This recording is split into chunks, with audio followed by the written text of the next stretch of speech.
What up, what up, what up, what up? It's your boy P. Skip. Welcome to the best half hour of your entire Tuesday. You know what time it is. It's time to get into his course. My squad with me, T-Mac. Hola. Chili Will. Gracias, amigo. Let's do this. Exodus 14, verse 13 in the Amplified says this. Then Moses said to the people, do not be afraid, take your stand, be firm and confident and undismayed, and see the salvation of the Lord, which he will accomplish for you today. For those Egyptians who you have seen today, you will never see again. Now, I brought that up because our beloved Bucks lost game one, and we had to stand still and see the salvation of the Lord. Because we was ready to riot.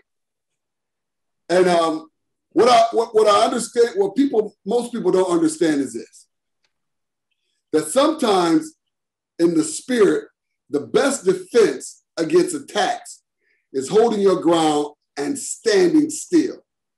The word defense, one of the definitions is the action of defending from or resisting attack. And it seems like the Bucks in game two it wasn't offensive adjustments they made, it was defensive adjustments that they made. And that's where they made the biggest change to me. And it wasn't even a big change. It was something as small as when Trey does that pick and roll, step up and don't let him drop that floater. When Trey Young is shooting threes, step up and make him shoot back farther and make him jump higher. And those things alone caused him to have to use more of his legs. And as you can see, his legs are starting to look real tired in this situation. They're starting to look real tired. And so because of that, they won game two in a convincing fashion. But I'm going to open it up and then I'll get back. So Will, what did you see from game one to game two that was the difference maker? I thought that the Bucks were aware and they played defense against that floater. He was hitting the floater, he was hitting the three, and he was throwing the alley-oop. He was doing all three of them. Right. So I thought that they took at least one of them away, which was they took that alley-oop away. And they say, okay, you can try to make this floater over this length, but we're not giving you the alley-oop. And you can shoot them threes if you want to, but they're going to have to be a little further back. And I think because they took one of those three away, it made him have to start thinking, and he started throwing the ball anyway, because every series he's been in, he's been able to do it. And he was throwing the ball anyway, and they was getting their hands on it and deflecting the ball. But I think the biggest change they made to me in game two was rebounding. Yeah, that was you. Yeah. Yeah, I think I agree with everything that you guys said. I think the biggest takeaway for me in this series was, going back to the Nets series, because it was so much, pressure and hype and, notoriety, if you will, surrounding that particular series. I thought for the Bucks, getting past Kevin Durant and the Nets, despite the injuries to Kyrie Irving and Harden, was a watershed moment for the organization, for the ball club. They kind of believed that they were good, but, they've been the number one seed the last 2 years and got bounced out of the playoffs unceremoniously by lower seeded teams. And so I think it shook their confidence a little bit, and it caused pain for them to know that, hey, we're better than what we showed.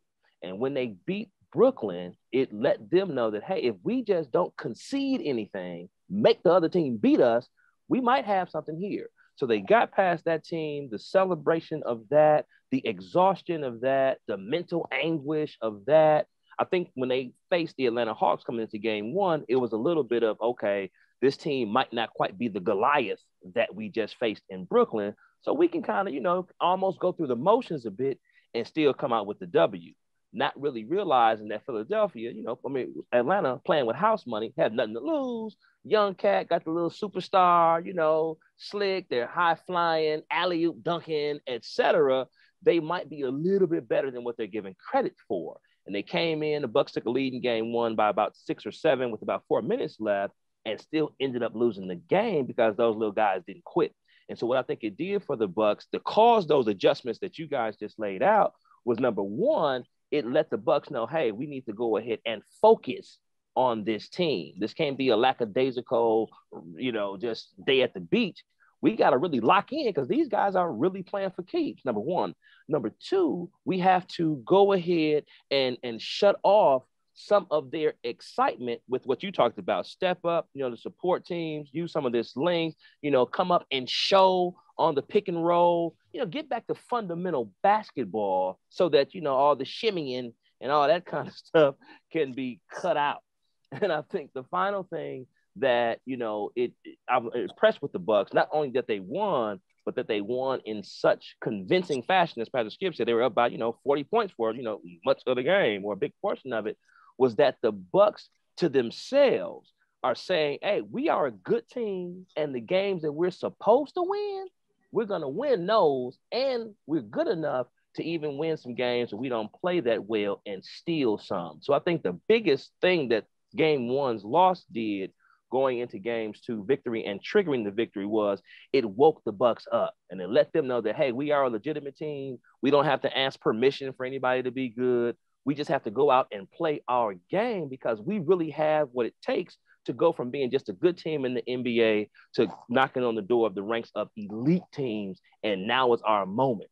And opportunities of a lifetime must be taken in the lifetime of the opportunity. And this is that time for the Bucks. Don't lose it, because those last two playoff, defeats that you guys got put out lets you know that nothing is guaranteed. You still have to do it on the floor. And they really showed improved last night with that. Yeah, game too.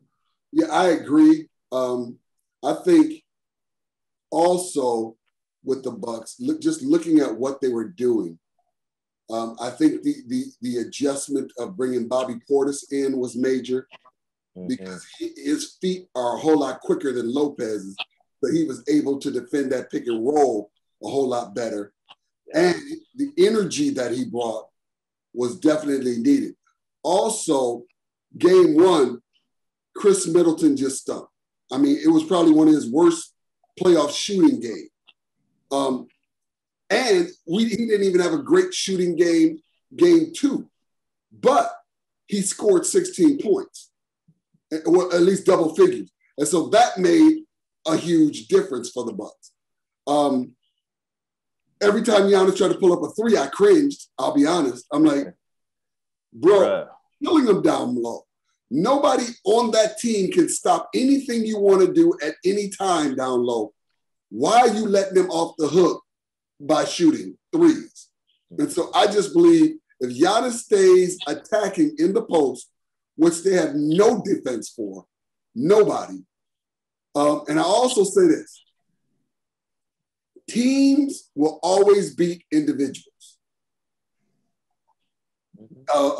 Atlanta has a great individual and some other good individuals, but Milwaukee has a good team.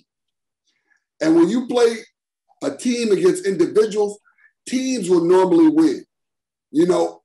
The adjustments that were made remind me of Song of Solomon, chapter 2, verse 15, in the Amplified, it reads, catch the foxes for us, the little foxes that spoil and ruin the vineyards of love while our vineyards are in blossom. And so it was those little things, those little adjustments. They did not make big adjustments. They realized our scoring, we're good.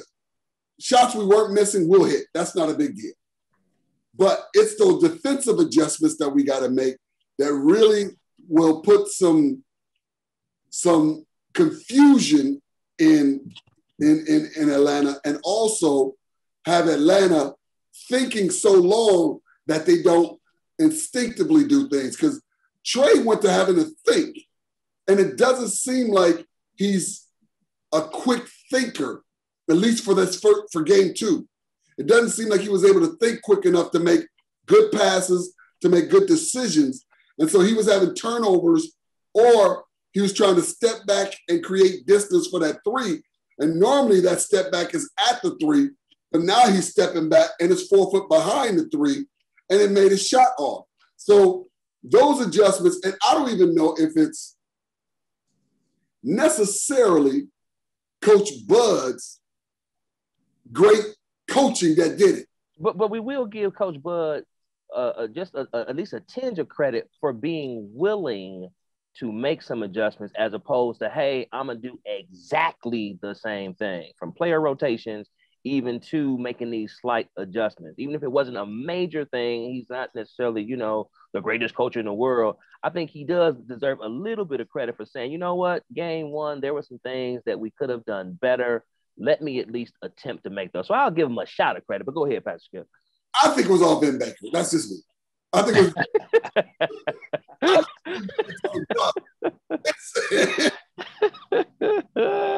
Killing them. And look, Lopez ain't stepping up. Get Bobby in there. His feet are quicker to defense that pick and roll. But I'll defer to Will. Go ahead, Will. Hey, one thing's for certain. Everybody who I talk to is a better coach than Bud. Hey, even my wife be like, why Bud don't this and why don't Bud that? I'm like, man, Bud don't criticize your peach cobbler. I mean, why? Yeah, Bud he's in a tough spot, man. But the Bucks, they're in a good position. They looked like the Milwaukee Bucks. They look like big brothers playing against little brothers. And if they can keep that going, which I thought that game 2 should have been game 1, if they can keep that going, I think they can just break the spirits of the Hawks and break them down. And I really wanted them to win by 40 or 50 because I didn't like the idea of Trae Young coming in here, shimmying and all that old mess in our house. And I was like really offended by that. And I wanted them to really, really, really get even by busting their head by 50 points. So I'm still disappointed they only won by 37 or something. Right. Yeah. I mean, the shimmy, I don't mind the shimmy. I like if you can back it up. I like trash talkers, even if they're on the opposing team. I like for my team to still win. You can talk all the trash you want to, so long as we get the dub. And that's really what happened. And I think Trae Young is a phenomenal player. I remember when he was at Oklahoma. I love watching. I love watching. Yeah, he's must-see TV. One of the emerging stars. And he plays with a lot of confidence. He does, and I can appreciate that, Yeah. And with him playing with that confidence and swag, even on the road, I think that's really, really commendable, particularly when you get into competitive sports in the top of the line, NBA, So I think that is commendable on his behalf. And even some of the decisions that he had to make, I think him in game 1 was a bit more fluid, as Patrick Skipper talked about being a bit, more instinctive, etc. But when you step up the pressure, that makes it harder for you when you have to think, because when you begin thinking too much, you think of different options. And when it comes time to take action, you can get stuck between 2 options that you have, and you end up, being a little bit off your game. I think he had like 8 turnovers in the first half even. So that, I think, contributed to it. But game 1 showed he has the full arsenal in his bag of tricks, from the floater, the handle, shooting, pass, making his teammates better. He has the whole package. It was one of those situations where you say, well, hey, we can't necessarily stop him. We just hope to contain him. He was contained very well. One other thing I'm really, really delighted to see is the reemergence of Drew Holiday as a major force on the team, doing his part. The 33-10 that he had in game number 1 in the unfortunate loss. He had another close to 20 and another, 10 or so dimes in game 2. I think the restoration of his confidence and his contributions on efficient shooting, his defense, never questioned, no matter who he's playing, or Trae Young or Kevin Durant, whatever, he steps up to that challenge. The offense had been a little uneven, but his emergence or reemergence back into a force on the offensive end, I think, has been a tremendous help for the Bucks as well. And hopefully he can maintain this level of offensive efficiency throughout the remainder, not only of this series, but if we advance to the finals, which I think we may, on through that final series as well. Well, let me say this too about Trae Young. Trae Young is able to turn his game up a couple of notches, but I don't believe that his teammates can turn their game up any higher than what it is right now. I don't think Clint Capella can play any better than what he's playing. I don't think what's their forward? John Collins. I don't think Collins can play any better than what he's playing right now. Lou Williams could play better. Horter could play better. But even if Trae Young makes adjustments, he only can make adjustments to what he do. He has to facilitate for those other players. And I don't know if those other players can make the adjustment with the type of defensive pressure that the Bucks are capable of applying on them to get to that next level you need to get through series like this. So I'm not worried about Trae Young. I'm more interested to see how his teammates step up and turn it up a little bit to help him. I think he's going to find a lot of frustration because he's going to do all the things that he should do, and they're not going to be able to cash in on it because they just don't have that skill level and that ability. Yeah, what I've noticed is Atlanta is full of spot-up shooters and no real shot creators. They have a bunch of spot-up shooters, and let's just be honest. Capella is null and void if he doesn't get an alley-oop because he can't create his own shot. Or offensive rebound. Right, or offensive rebound. But he can't create his own shot. No. And so he has to be either spoon-fed or get some hard-working buckets, but he doesn't have an offensive arsenal to go get a bucket. And so, I do think, like you said, Will, they're overmatched, and I do think they're playing with house money and they're playing above who they really are. And so I think at this point, we have to look at this and go, okay, the Bucks have been playing below who they are. The Hawks have been playing above who they are. And that thing is going to at least start to balance. And I think it's going to start to balance, and the pendulum's going to start to swing where the Bucks are going to start to play like who they are. And like Coach Green said about I think it was the Niners, they are who we thought they were, May he rest in peace. May Coach Dennis Green rest in peace. Good coach. May he rest in peace. They are who we thought they were.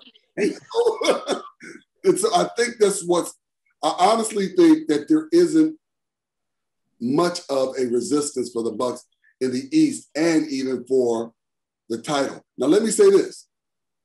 Switching over to the West. So Chris Paul is coming back for Game 4. The Clippers won one at home. They won a big one at home. But do you think the Clippers are going to come out of the West, or do you think it's going to be the Suns? Go ahead, LA man. I guess that would be me. I think it should go 7 games. And I think in the 7th game, what happens is the team that has the best players normally wins. And I'm just shocked of how good their center is playing in Phoenix. I didn't know he was this good. Yeah, Ayton. I didn't know. What's his name, Tim? Ayton. Yeah, I didn't know Ayton was this good. I didn't know he had this type of touch. I didn't know he was this efficient. I didn't know he ran the floor as well because Phoenix was so bad they never came on TV. Right. So this is my first time really seeing him this year. Even in the bubble, they didn't show the Phoenix games in the bubble. So this is my first time seeing him, and I really thought that Capella was a better player than Ayton. But after watching him play and watching how he plays and what he does and how he stays within himself, I think he might be one of the linchpins in the NBA moving back to having a big man play major roles. So the big man is slowly coming back. And the way he plays is more like a traditional big man. I like watching him play. Yeah, I think. Go ahead, Patrick. Go ahead. I think DeAndre Ayton has been a revelation as well. He was highly touted, coming out early. He was only 18 years old, young buck, but had not necessarily put it all together. I think this playoffs this year really has been a watershed, playoff for him as well. And they've been playing, lights out. Devin Booker, has had a chip on his shoulder since his days in Kentucky when he wasn't even a starter on that Kentucky team that he played on when he just played that 1 year. And him getting that NBA All-Star snub this year really just put that fire in him, turned it into an inferno. And so he's really trying to show the world, hey, don't ever overlook me again. So that's kind of cool. The Clippers, man, have been an enigma. To answer your question, Pastor Skill, do I think they can come out? Based on the fact that they were down 0-2 in all of their playoff series this year and have come back and won those series thus far, I'm going to have to give the edge to them. I didn't think they had any chance when Kawhi Leonard went out. I think he's the best player on their team. Paul George hasn't returned to the Indiana Paul George since he's been in the league, coming back from his leg injury. I've been waiting for that person that we saw in his second or third year. It's like, this dude might end up being one of the best players. Although he gets a lot of hype from the pundits, to me, he's a little overrated because he hasn't delivered in the clutch. Those 2 free throws that he missed, I think at the end of game 2, were indicative of that to me, despite the fact that he had made some clutch baskets down the stretch when it really mattered the most for you to ice the game. How you going to miss 2 free throws? Both of them? You missed both of them? You ain't elite yet, Joker. So that really upset me. However, he kept fighting, and they ended up winning game 3. My biggest, I think, attribute for them in terms of, I think they might be able to, if they can survive this game 4 and tie it up 2-2, is really Coach Tyronn Lue.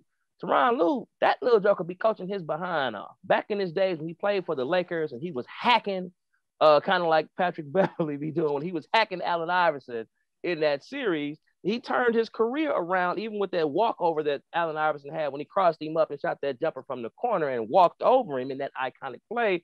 Tyronn Lue was playing hard. He was scrappy. He's a tough guy. And I remember in that series when he coached Cleveland, when they came back from 1-3 down against Golden State to win the championship, I believe it was in 2016, when they were down like 2-1 in the huddle, they dipped in, the TV cameras, and he was like, hey, man, he took command of the huddle, told some players to, hey, shut the F up. And, like he was talking to like LeBron. Right. We got this. We can still win. And after they had lost that previous game, he said, hey, despite the fact that we're down 2-1, I think we're still in a good position to win this series. And they ended up losing and went down 3-1 and came back and won. I think it was him saying, look, Joker, y'all playing like, some sissies. Stop playing like that. Man up and ball. He got some of thatness. And I think he brings that to this Clippers team. And like Will said, they get to a game 7. I don't think he going to let them lose, crash and burn like they did last year in the bubble, So Phoenix is good. They, if they do it, Chris Paul, he's been doing his thing. And I wouldn't be necessarily surprised if Phoenix pulled it out because they've been playing very, very well. But the Clippers, if I was a betting man, I would have to go with the Clippers in this series. Yeah, for me, here's what the Clippers haven't seen. They haven't seen the Suns with Chris Paul. And they're getting ready to see that. I don't know if he played game 3 or not. He played game 3. I do think he was rusty though. Right. I do think game 4, Chris Paul is going to command this team to win game 4. That's just my thought because Devin Booker did great what he does. But Chris Paul leads that team. He leads and he runs that team. He sets the ebbs and the flows for that team. And so I think his presence and him seeing that we have the ability to steal one here, let's steal it, and then let's go back home and win this thing. I think that's motivational. And because it's the Clippers, he really want to beat them. So I think there's some extra motivation to that. But let's close up with this, you guys, before we go. Huge, gigantic shout out to Chauncey Billups as being selected to be the new head coach for the Portland Trailblazers. I'm so excited for him because usually African Americans don't get jobs like this in the NBA. We have to go get garbage jobs. And then once we get the team better, then we get subbed out for somebody else to take over. But I'm so excited about him getting this job. And I think they made a great choice because he's a proven winner. He spent time on the bench. He knows how to lead a team. And I think he's always been a good decision maker in game time situations. And he's always been a good, had the ability to make changes and good changes in the middle of the game. So I'm excited for him. I'm excited for somebody who I think can really bring the most out of those two guards, out of both Lillard and McCallum and Damian Lillard. I think what he's going to bring to them and the wisdom he's going to bring to them is going to take them to the next level. So I'm excited for him. But listen, another great show. So excited about y'all being here. We'll see you same bat time, same bat channel, right here, Joy 1340 AM, 98.7 FM, every Tuesday night from 7 to 7:30. The number one faith-based sports talk show in the entire world, Into His Courts. Until next week, have an amazing week. Hey!